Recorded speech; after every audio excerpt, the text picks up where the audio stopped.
یاد رکھیے کہ بت پرستی کے ساتھ توہم پرستی لازم ہوتی اور توہم پرستی کے ساتھ بزدلی لازمی ہوتی. یہ ہو نہیں سکتا کہ ایک بت پرست دلیر ہے. چنانچہ آپ دیکھ لیجئے کہ جب بھی یہ بت پرست ہمارے موحدین کے مقابلے میں آئے ہیں تو باوجود یہ کہ تعداد میں زیادہ ہو، ساز و سامان میں زیادہ ہو، لیکن اللہ کے حکم سے ہمیشہ ان کو منہ کی کھانا پڑے. اگر ان ہندوؤں میں کوئی دم خم ہوتا تو ان پر افغانستان سے گئے ہوئے چند فیصد لوگ صدیوں تک حکومت کرتے. مغل کتنے تھے ہندوؤں کے مقابلے میں، لیکن صدیوں تک ان پر حکومت کرتے رہے ہیں، اور وجہ یہی ہے کہ ان میں کوئی دم خم نہیں ہوتا.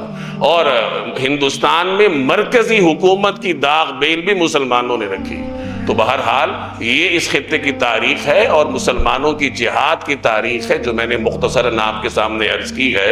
آج کل کے حالات میں ہمارا یہ بنیادی فرض ہے کہ ہم ان چیزوں سے اپنے آپ کو روشناس کروائیں اور اپنے فرض کو پہچانیں.